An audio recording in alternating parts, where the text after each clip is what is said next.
Hi everyone, this is Victor, and in a little bit we are going to start the Writers in Residence conversation.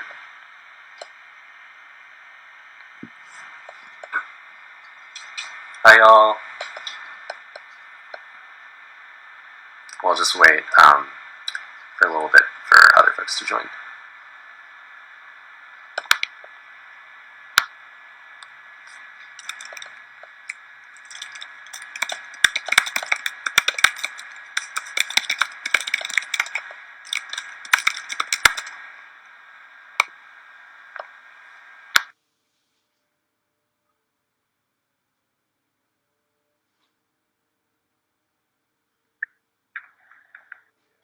Hi. One thing adjusted, and I think we're in. Can you hear me? Awesome. Great. You're a little low. I'm low. Yeah, if you can turn it up a bit, or maybe I'll try to turn my phone up.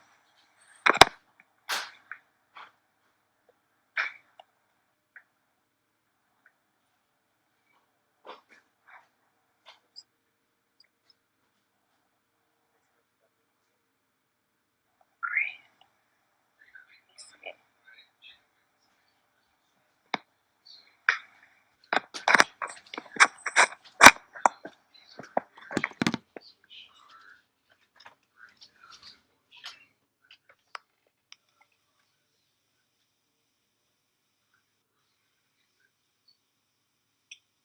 Is my volume better now, Nakia, or about the same?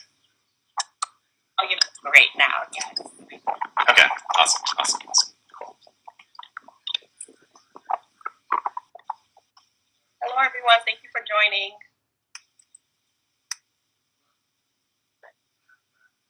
Welcome.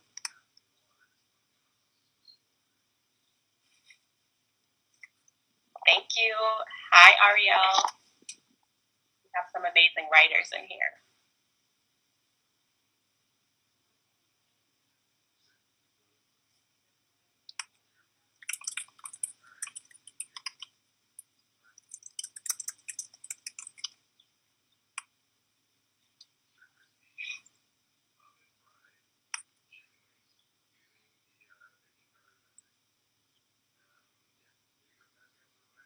Hi everyone. Welcome. All right, let's get started. So, welcome. This is Nakia Hill. I'm Victor Young. We are both writers in residence and former and current artists in residence for the city of Boston as part of the Mayor's Office of Arts and Culture. Thank you, Sharon and Christina, for getting this event organized. And I just wanted to thank my own AIR cohort, Anthony, Golden, Aaron, Pat, and also Karen. And I wanted to introduce you all to Nikki Hill, who I have the honor of being with today. Hey, Pat. I just gave a shout out to you. So Nikki is a published author. She's a journalist. She was an artist in residence in 2018. And during the residency, she published 2 books, including her debut collection of poetry, Water Carrier, and also an anthology called I Still Did It, which features stories of resilience written by women of color from all different ages.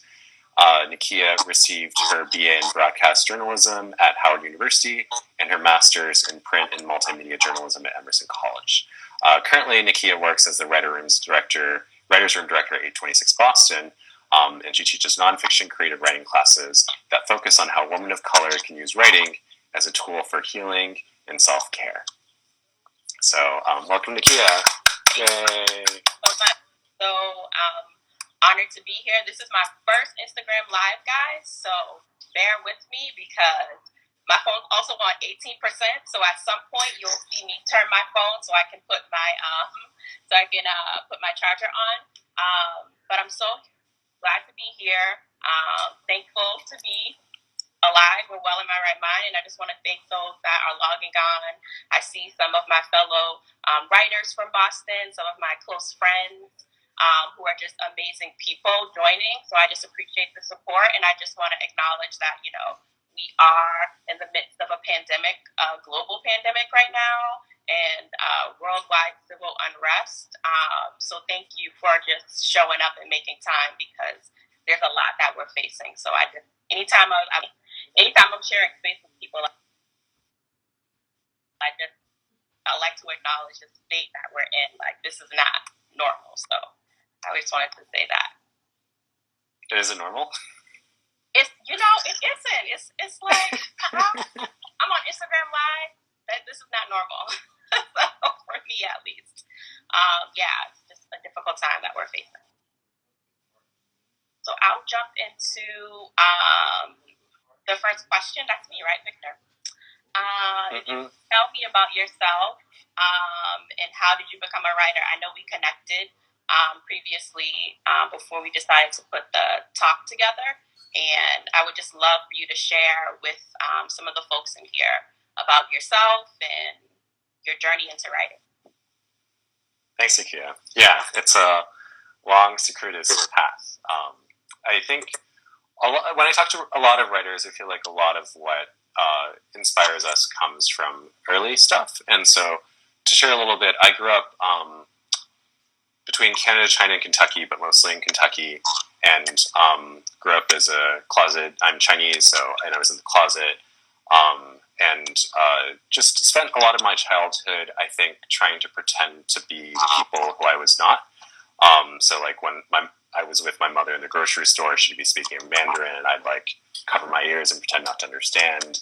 I grew up in the age of AOL Instant Messenger, and I posed as at times a teenage girl to try to talk to boys that I couldn't in real life. And I think it's just an example of, like, I think for a lot of queer kids of color and queer people of color, we learn how to grow up performing bodies and people who are not us, and to hide in stories that are not ours. And I don't think I had the words for it then, but I think in a lot of ways, like, as a kid, I learned how to create some of my own fictions. And it's funny because I feel like as a working adult, most of my work professionally and artistically has been around pushing other people to tell their stories, their true stories. Hey, Karen. And for the past decade or so, I've been working as an organizer and educator in movements for racial and socioeconomic justice, doing a lot of work prepping with folks to give pep talks, workshops, and speeches. And my most recent job was around organizing for immigrant rights before and after Trump's election, with a lot of undocumented workers, so stopping deportation orders, winning pro-immigrant legislation. And I think in many ways what was important was just inspiring people to tell their own stories. And it was during this time as an organizer that I started writing every day, just inspired by the people I was working with. And I started taking classes at Grub Street after work. I am currently finishing up a Master of Fine Arts in Fiction at BU, and now I'm working on my first novel. But even, like, though I've published essays and short stories and won a few awards, I think it's really when I was named an artist in residence earlier this year that I feel like I've really been able to come into my own as an identity as an artist and a writer, and I feel really honored to be able to have that support from the city and from people like generations before, like you, Nakia, and the people I'm working with now. And I very much believe that this is my life's work, to help people realize that, like, it's like the kind of journey that I went on to realize I was a writer, that, like, all of us are writers, that all of us are telling stories, that this is, like, part of us as a human, our human condition. And it's also, as I think we'll talk about a bit later, a big part of the work that you did during your residency, and a big part of the work that I'm helping you do now too.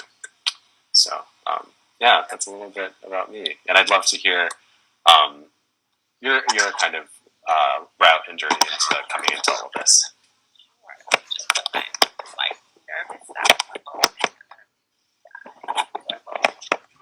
This is like, I don't want to have like a Teddy incident here. Take your time. Great. Can I actually log off so I can see, and then you can put me back in, because I want to make sure this charger's on. That's perfect. Guys. Thank you.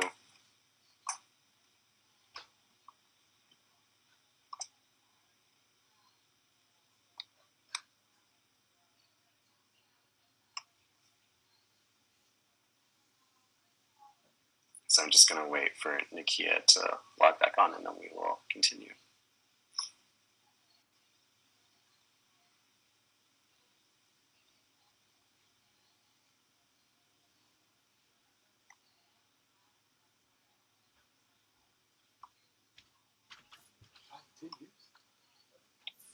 All right. Inviting Nakia back in.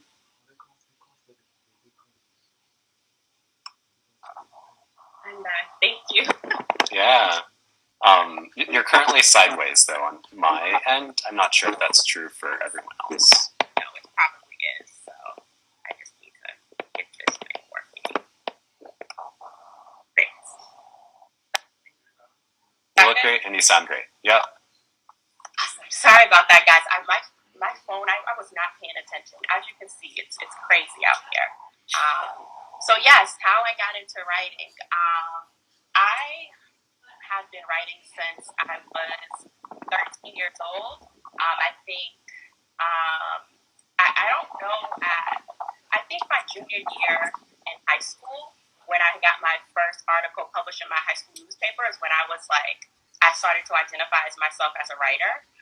But I've been writing poetry since I was 13 because, you know, how I was raised, like, kids are to be seen and not heard as much. So, like, I would just express myself in my journal. So, like, if I was, you know, had a crush on someone, I would talk about, like, how fine I thought a boy was. Or if I wanted to, like, you know, express myself to my mom or like my family members, I would just write in my journal.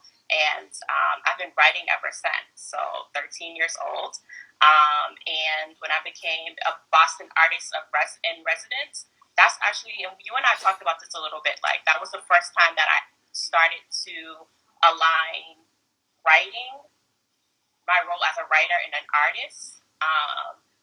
It was through AIR that I was like, oh, like writing is art. Like I just thought, because I went to school for journalism, so it was like, this is just journalism is a practice. Yes, we write. Yes, we're into broadcasting and all of the things and editing, but it was through AIR that I was like, wow, like writing is a form of art. So it's years into my 30s for me to start identifying as myself as an artist through that, you know, that medium, writing, so in art. So it's really beautiful. And I remember when we were talking before this conversation, you were talking about how formative becoming an artist in residence was and the work that you did during your residency. And I'd love for you to share a bit about that with the folks out here. Yeah, so like, as you know, as a writer, like writers, our lives are in silos. Like, if you're not connected to like a Grub Street or to a writing organization, you just write alone. And just being a part of AIR, like I felt like it was like an entryway for me into the artist community locally, because I would just always just write, you know, alone. And ever since then, like it's just been so many great connections to other artists and writers in New England. So yeah, that was just my experience. Like AIR really provided me like a sense of community. So like even we had like Karen Young, who is you know, a wonderful like activist and musician, Saneha, who's just like a beast, a muralist, educator, overall artist. Like for those people, they became like up until this day like my family. And it was a collaborative, as I'm sure you've experienced with AIR too. It's like family, it's super collaborative, and yeah, they're like family forever for me. Yeah, Aaron and Karen, like, you know, the folks behind the scenes. So like the director of, you know, the Department of Arts and Culture, like Sharon and all of Sharon's like program management and Christina, like those people today, like they still like reach out like, hey, how you doing? What are you going? Like, you know, they invited me back into the space because it's just like, as us able to fund and support artists, like it's just like, you know, this spiraling, beautiful snowball effect where we're just turning into a bigger community locally. Mm-hmm. Yeah, it's beautiful to think about. I feel honored to be part of the lineage with you and everyone else kind of rolling in this snowball right now, and to know that there are people out there who are trying to do a lot of the same artwork, but also social change work that we are. Yeah. Can I hear a bit from you, Nakia, about how you got started in your residency and where that kind of took you. Yeah, so I have a friend who is an editor and a journalist as well, arts and entertainment journalist, Jacqueline Sinclair. And we had a writers group. It was just she and I, again, talking about the silos and writers. And we're like, let's start like a writers group for Black women. And then it was only us. And then we would just hold each other accountable. Like, going to submit literary journals or grants or whatever. She sent me the AIR opportunity. And she's like, I think you're ready. You should apply. And I'm like, I've never applied for like anything, like for a fellowship or anything like that. Like, I didn't even know that really was possible for me. Because again, I've always been writing. I've been in education, nonprofit sector for since I was 13 years old. So I applied. I was like, I have nothing to lose. I always tell my students that, like, you got to get in the game. Like, if you're not in the game, then you're just, it's not beneficial to you. So just get in the game. So I put myself in the game. It was a scary, intimidating process. It was a lot of work because grant writing is like, that proposal is just, as you know, it's a whole nother beast. Mm-hmm. Like, you can be a creative writer, tell all the wonderful stories, but you have to be able to, in words, be able to formulate in words how you're going to make an impact, right?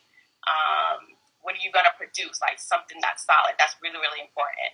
And that's also another thing. Like, I think if you're an artist and you are seeking residencies to really look into, there needs to be more resources for us to actually know how to apply for these grants, because it's a different type of, it's a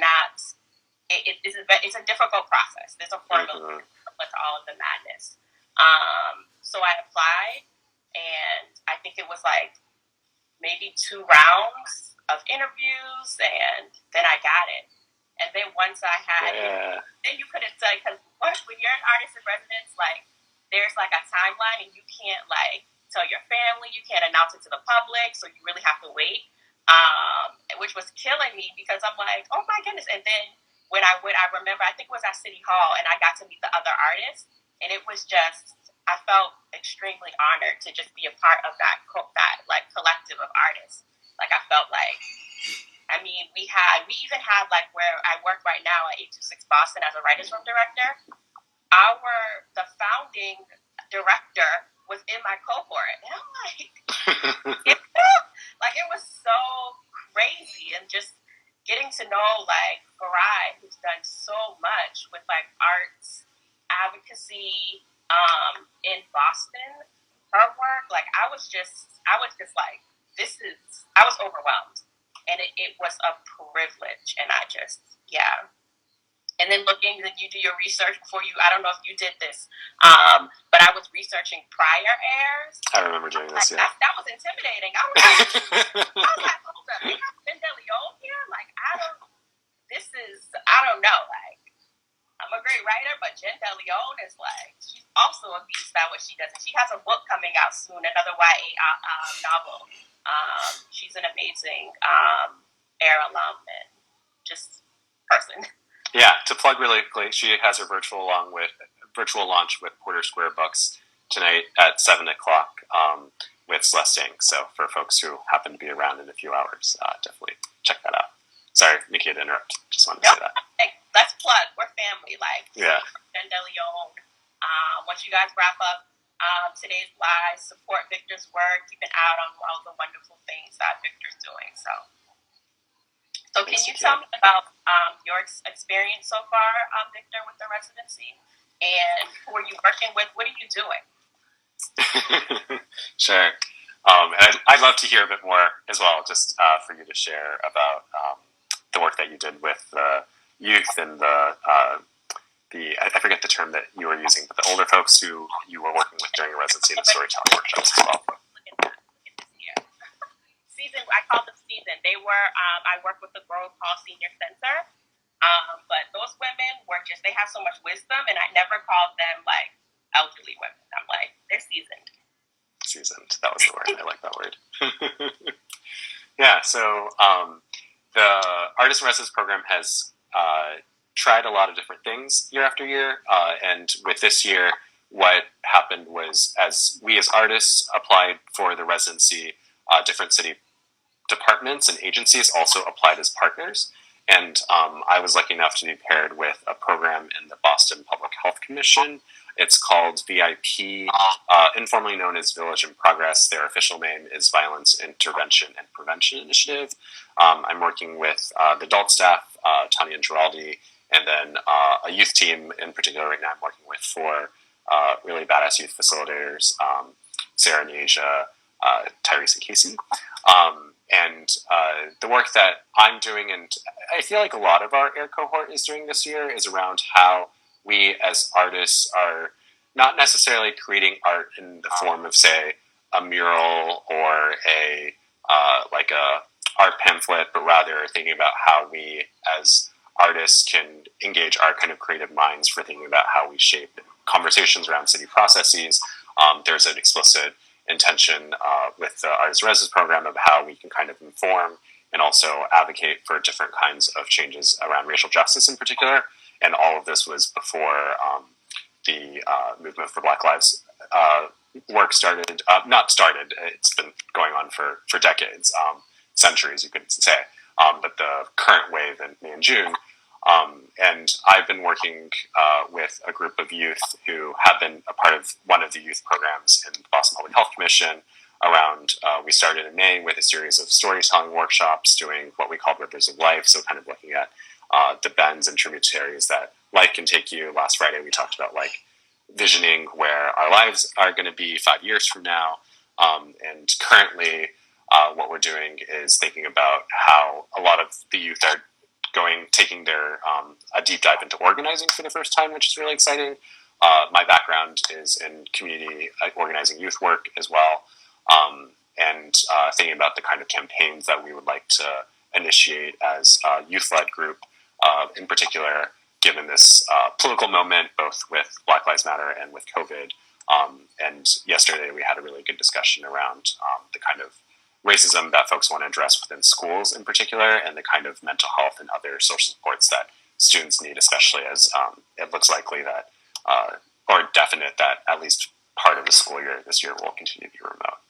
So that's a bit of the work that I'm doing. And I think it's just been really cool working with my cohort in terms of all of us trying to think about with our city partners how we, I think our AIR cohort, I don't know as much about the years prior, but with our AIR cohort, a lot of us come from this thinking about like, how do we as artists do this kind of social change work, and have a very explicit kind of organizing lens on it, and think about like, yes, we're doing art, but like, how do we kind of contribute to this moment and think about with the kind of possibilities of being able to dream big right now, which is just so exciting to be able to think about in collaboration with the people that are part of this program this year, and people who have been part of it before, like you.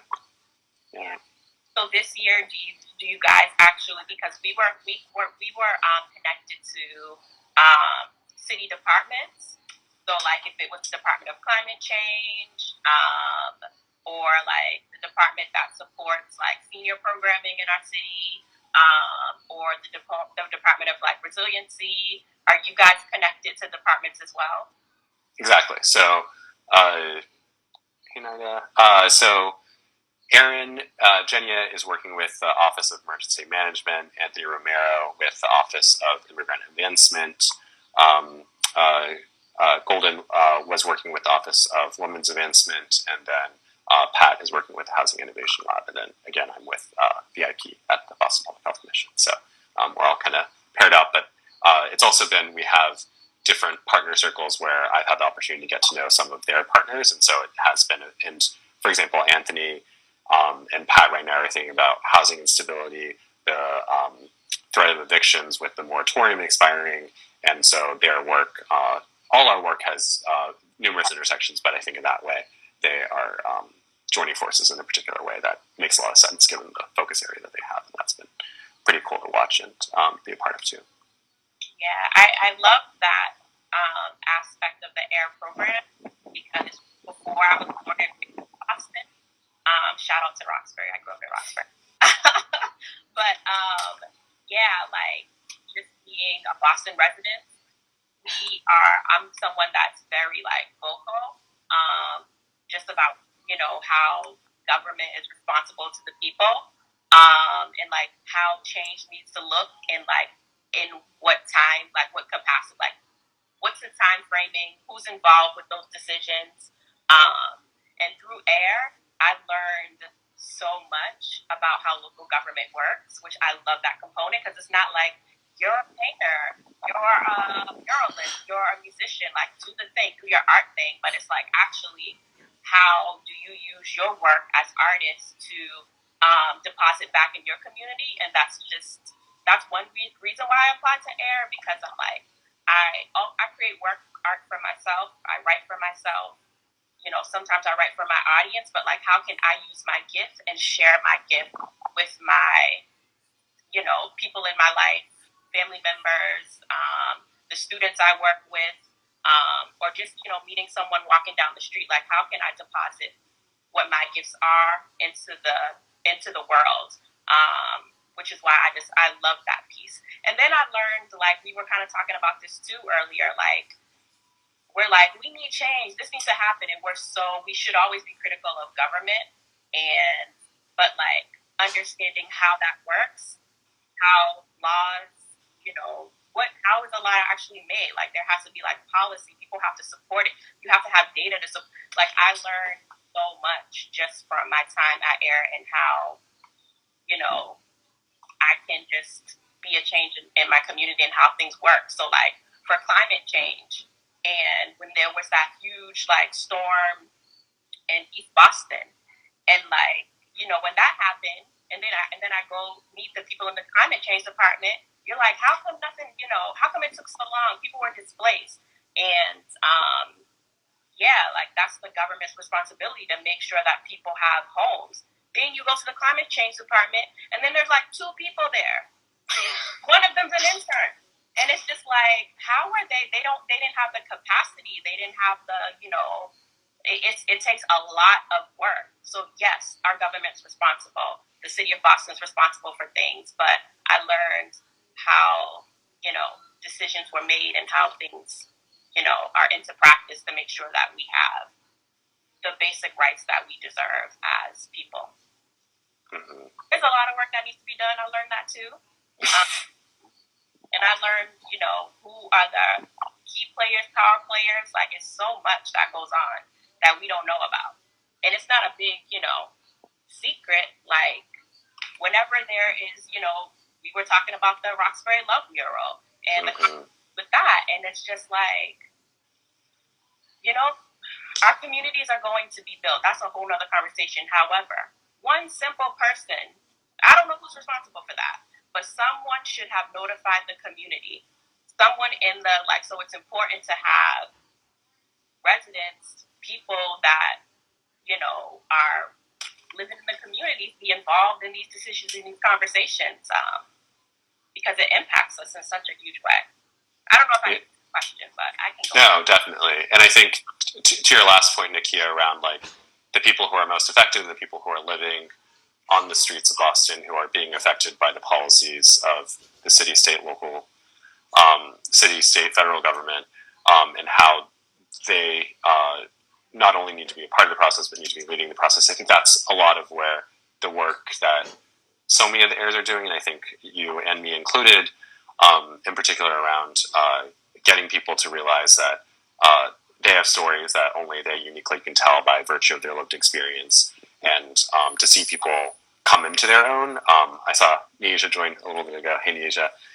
And even people like Nieja, seeing I've been working with her for the past a few months, and just seeing the ways in which she has come into her own, and it's not only telling her own story, but the ways she's gotten other people to tell parts of their own story for the first time. I think that, for me, is really the great delight of being able to be doing this work in the Artist in Residence program. And I remember when I first joined Sharon, Karen asked, like, why do I want to do this? And I was just like, this is the work that makes me feel most alive, that I think is most worthwhile for me as an artist and an educator and organizer. And I just feel it's such an honor and privilege for us to be able to be doing it, and for you, Nakia, for it to be part of your paid work and your creative work. Yeah, thank you. You mentioned your life's work, and I just try to make every day matter as much as possible. And I'm really hesitant about, and selective about like my time as a person and also as an artist, and like who do I want to be connected to? Like, what do you stand for?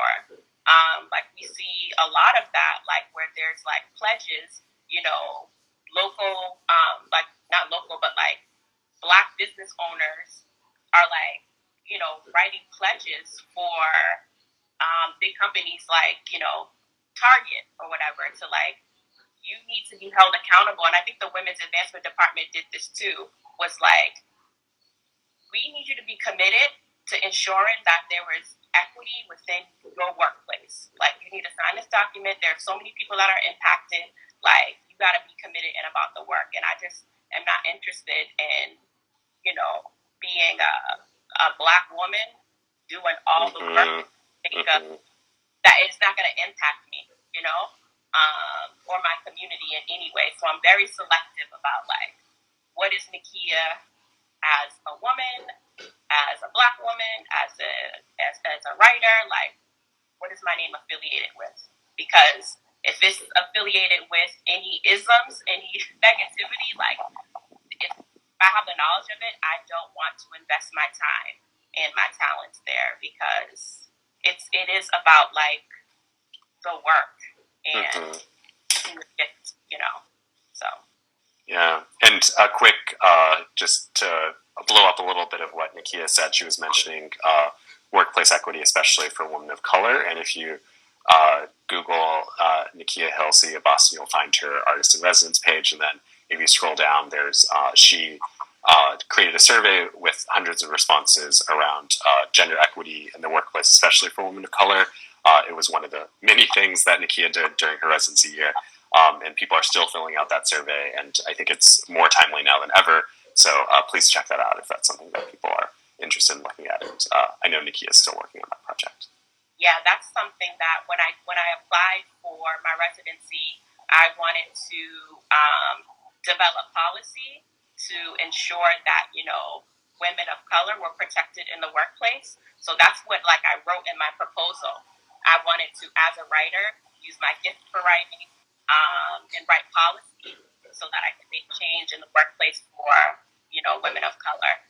So I created this survey, and I did it collectively with some of my closest girlfriends. I was even consulting like the folks in the arts, the Department of Arts and Culture, like Karen Goodfellow and Sharon. Like, I remember we were meeting at a cafe and we were like going through the questions together, because what I wanted to do and what I'm still going to continue to do is collect narratives. So it wasn't like true or false. It was open-ended questions. I'm collecting women's stories about like their experiences in the workplace in Boston.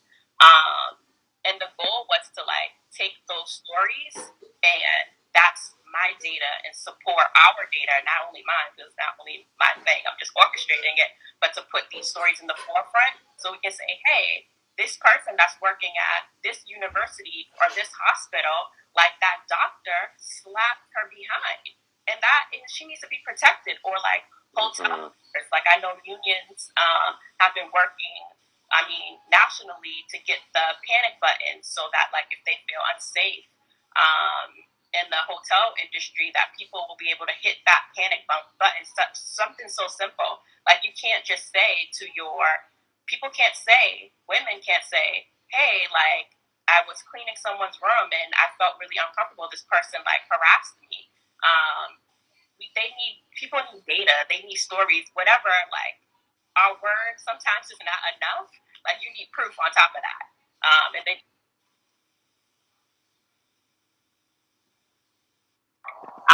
the proof will not suffice, because what we see with like George Floyd, we saw what happened on camera, and then it's like, do you need more evidence?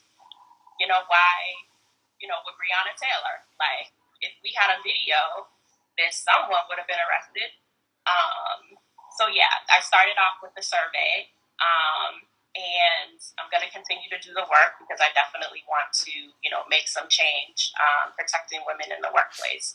And then it evolved into a writing workshop, So I led writing workshops, which I had a prompt that I created about like how why are you resilient? How are you maintaining your resiliency?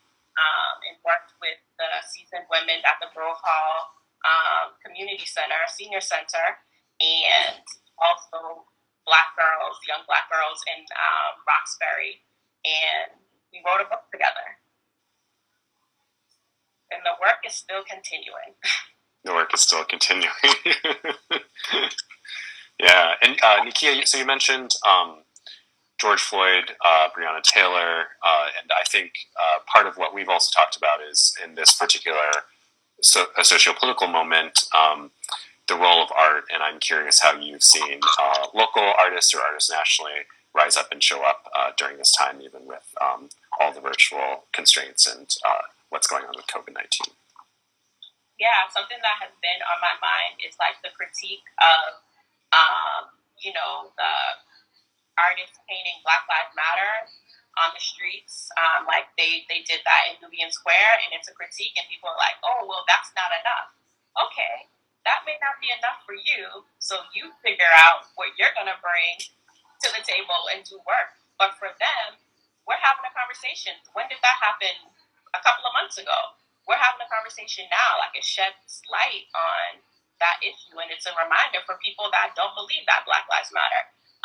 So I feel like I always think about my favorite quote, which a lot of artists know, like Nina Simone, like the artist's role is to reflect the time, and that is our jobs. So like, whatever your medium is, to do that when you feel like it, because that's take care of yourself, because rest is a thing. And I was just having this conversation with a filmmaker, a local Boston filmmaker, Paloma, last night about this. It's like feeling guilty because we always feel like we're artists, we need to make a change, like using our art to change. And it's like, but I'm also tired.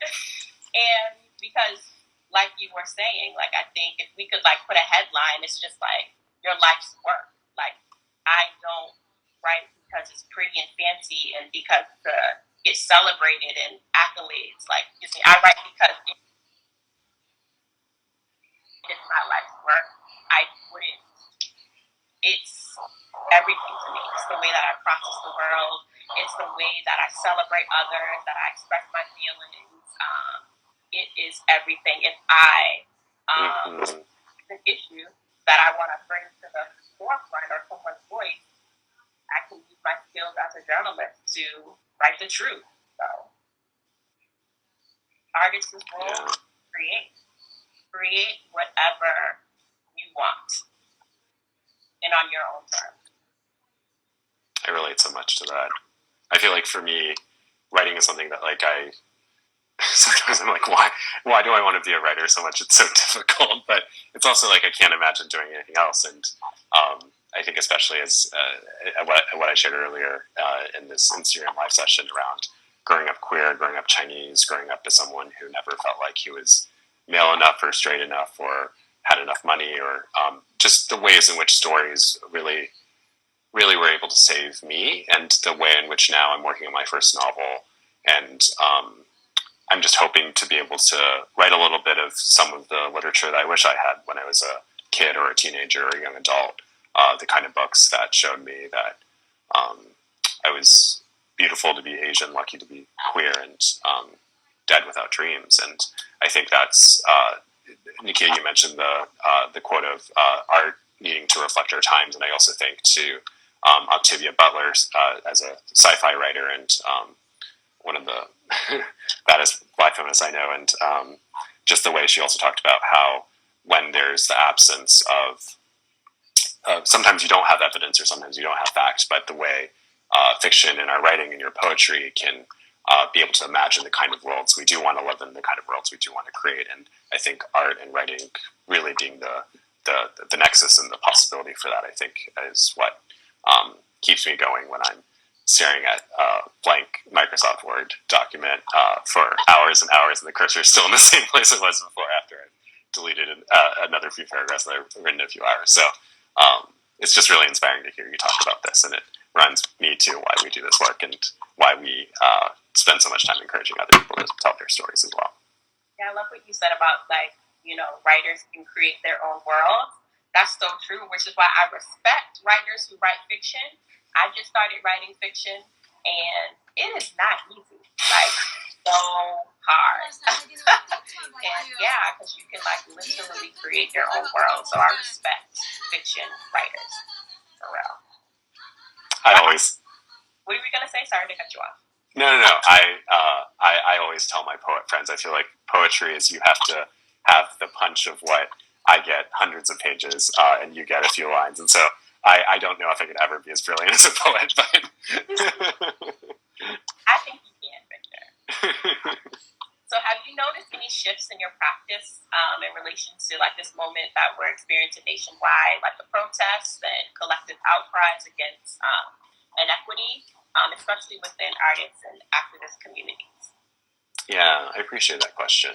And can you talk a little bit about, because I feel like this wasn't discussed enough, but, like, and you don't have to answer this, but, like, I feel like what we didn't talk about, yes, Black Lives Matter, but, like, we also didn't talk about, like, the abuse that, Asian communities face and the ignorance. I just want to, like, just call that out, that the Asian communities faced once the pandemic hit, and just, like, what, I know we're on a local government live, so I won't insert any extra commentary, but, like, there was a lot of, like, there were a lot of violent incidents that I feel like didn't get enough media coverage. And yeah, like, I'm thinking about, like, even some of my, like, Asian friends, like, when the pandemic hit, I'm just like, are you okay? Like, when George Floyd, whenever there was, like, unfortunately, it's, like, too frequently, but whenever police brutality hits, like, people check on me, we check on each other and say, you're okay. Are you okay? But have you been able to explore any of that, in relation to, your community in your writing? Yeah, I appreciate that. So for folks who joined a bit later, I mentioned that I'm Chinese. My parents are from China. I grew up a little bit in China. I actually have been started the very beginning chapters of a YA book about a kid, a queer Chinese kid who the first chapter opens up with him going on a date and then meeting up with a stranger from the internet and then getting beat up and being called. What the perpetrator says to him is, take the corona back, you chink. And that actually is a line straight from what someone had spray painted on a restaurant in Washington. And so that's how the book opens, and that's another one of many projects that I would like to work on. But I think I've been thinking a lot about this, and I think it's interesting the kind of confluence of different kinds of, there's anti-Black racism, there's anti-Asian racism, all of these kinds of discrimination have existed for a long time. And I think what I'm frustrated by and what I really would like to be able to do more as an artist in residence and as a writer is make clear that, like, in the U.S., the kind of racial climate we have treats us as people of color as kind of like crayons. And so when we talk about police brutality, when we talk about the legacy of slavery, when we talk about mass incarceration, it's the black crayon. When we talk about immigrant rights, when we talk about deportations, when we talk about ICE and detention centers, it's brown. When we talk about COVID-19, when we talk about model minority, it's yellow. And it's as if, like, these colors don't mix, and it's as if, like, our issues aren't interrelated. And that's something that I think we, as people of color, need to be doing more, bringing up and making more clear. And I think oftentimes, as someone who's worked in a lot of multiracial organizing and artistic spaces, we talk about having to be in solidarity with each other, but I think it's not only a matter of solidarity. I think it's actually survival, that Southeast Asian people have been gunned down by police for years. They have not had media attention. You were mentioning, Nakia, some of what's been going on since COVID-19 hit the U.S. There was a Burmese father with his 2 young children who a stranger in the checkout line pulled a knife on. This stuff is happening, and I think it's just, sometimes I hear Asian people talk about, like, why do Black people get all this attention? And then Black people talk about how, like, in their neighborhoods, how, like, all the Chinese restaurants are taking all the business from low-income Black neighborhoods. And I think it's just, for me right now, what I'm also seeing, even with the kind of racism that exists among people of color, is also an attempt. For example, I've been looking at, my mom was part of a webinar that I was watching that my friend Nancy had hosted with a group of mainline Chinese students in Mandarin Chinese, where we talked about the history of racial discrimination against Asians, but how that also mirrored the history of Black people. And my mom, who's lived now in the U.S. for 20 plus years now, was like, wow, I didn't know that our history was shared in this way. And I feel like those are the kind of conversations that people have been having for a long time, but I feel like this particular moment offers a window of opportunity that we haven't seen in the same way before. So I feel like there's so much we have to address, but also so much that art and just the work of everyday people and everyday activists are doing there during this moment that also gives me hope. And if I can, Red, thank you. Yes, genocide, mascots, land theft. Thank you so much for saying that as well. And I think, I'm writing an essay about this, and I wrote how Indigenous people, I feel like, often don't even get a color, don't even get a mention in the conversation. Yeah. So, and I just did that right then. So that I'll own up to that as well. And I think, Nakia, to your first question around shifts in the kind of practice we're doing now, I feel like what I'm holding on to more stubbornly, and I spent 4 years studying multiracial movements for socioeconomic and racial justice, and what makes movements successful and how we translate periods of mass resistance like we see now into long-term organizing, long-term change. And what I realized is, like, we talk a lot about innovation, we talk a lot about apps, about toolkits, about reports that we need. But I think what activists and organizers, people who have been doing this work with everyday people on the ground, have known for a long time is like the basic nuts and bolts is around just getting people in a room and making a space where people feel safe, where they feel like they can talk, and where they feel like they're going to be heard and they're going to be seen and respected. And when that happens, people are going to share, they're going to struggle, and they're going to fight. And I don't think the problem is that this is rocket science or that we don't know this. I think all of it's common sense. I think the issue is that we don't have often the institutional support or the energy with all the different isms to keep this kind of work going. And I have been reflecting on, I'm now about 5 months into my residency, and just how special it is, even though I've had a slew of different organizing and youth work type jobs, not too dissimilar from this, to be an artist in residence and be doing this as an artist and have the creative freedom and the institutional liberty from the city of Boston, being like, you all do what you want to do, even though you're working for the city, you can kind of make some trouble and stir stuff up, and people aren't going to say anything because you're an artist, and I'm not a formal employee of City Hall. And I think that is incredibly beautiful and something that I am appreciating more day by day as well. I love that. How many pages in are you in your book? I don't know. I hate when people ask me that. And it's like, we don't know. Yeah. I'm a few chapters into the YA book, and then I've just finished a full draft of my novel right now. So working on it. Hey, Rudy. That's where I'm at. Yeah. I can't wait to read it. I can't wait to support your work. Thank you. And also just to keep up with you throughout your year of residence. Thanks. So it looks like we have about 10 minutes left before the hour mark, Nakia. Are there things that you would like to... I know I just talked a lot about the political moment, the work that I feel like we should be doing as writers and artists. Do you have thoughts about the work that you personally would like to do, or that we as an artistic community should take on, and how that connects to the education work you're doing at A26 Boston, to the poetry, to all the other artistic and creative pursuits that you are engaging in right now? Yeah, so what I loved about my work during AIR was, like, my first book, I published that for me. That was mine. And my second book, my intergenerational anthology, that was for the authors. That was for the girls. That was for the women. That's for Boston community members who can get my book in select Boston Public Libraries. So I know it's at the Nubian Square. You can get it at the Copley branch. So what I've been doing, I'm blessed that I do have a 9 to 5, and a lot of my 5 to 9 work for myself as an artist is work that is, again, depositing that into my community. So with 826 Boston, I know one of my students, Asia, who was just featured in Vogue magazine, ladies and gentlemen, Asia Herrera. So like they're publishing an anthology featuring, and the theme is self-identity. That's releasing in January.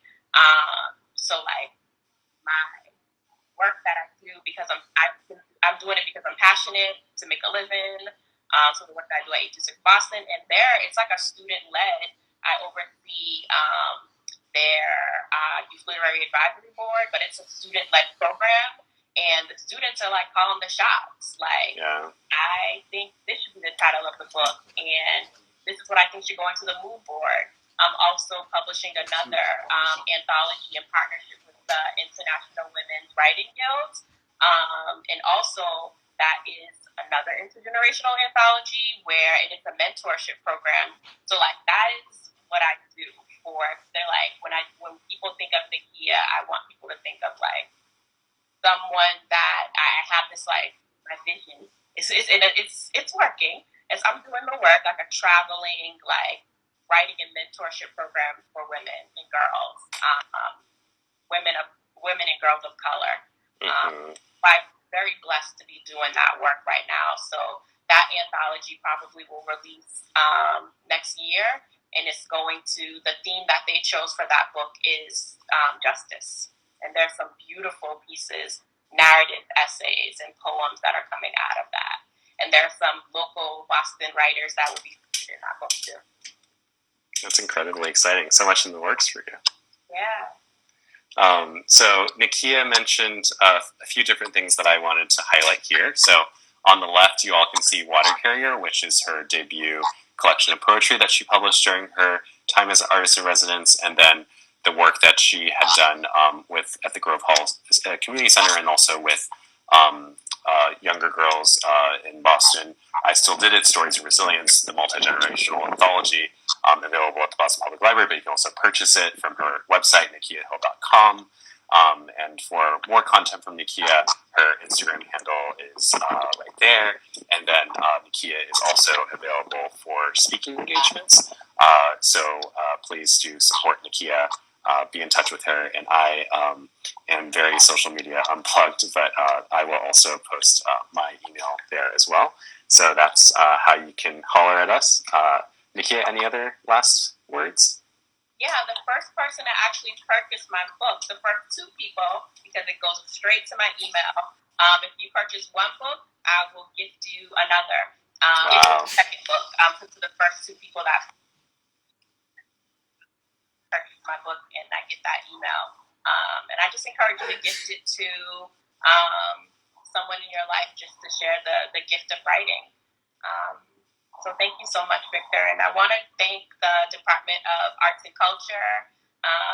Shout out Sharon and Karen Goodfellow and Tara and Christina, and just all of the folks that they do a lot of work, guys. So much work. Share my gratitude for them because Boston AIR was a huge part in my journey as a writer, and I feel like that totally catapulted my career as a writer, being a part of Boston AIR. Like I was creating things, and I was like, yes, I'm gonna release a book. They helped fund both of my books, and it was just a great experience from my perspective. So thank you so much, Department of Arts and Culture, and shout out to all the artists out there. Yeah. Thanks, Nakia. Yeah, I think it's so special to hop on what Nakia was saying. I don't think there are artists in residence programs like this in many cities across the country, and for a mayor's office of arts and culture, or they go by different names, but just an arts department to be supporting and doing this kind of work with local artists. And I think that's so much because of Sharon's leadership and that of the entire arts department, and also the mayor. And thank you all to all of you who are taking time out of your busy days to tune in. And I imagine that many of you are doing the storytelling, world building, daydreaming work that all of us are doing. That's especially necessary as much as ever during this time. So thank you all, and thank you, Nakia. It's so fun and such a pleasure and such an honor to be with you today, too. Thank you. All right. Stay tuned. Again, buy Nakia's books. Contact her. My email's in the post. And we will talk to you all soon. Have a great day. Enjoy the sun. Bye, y'all.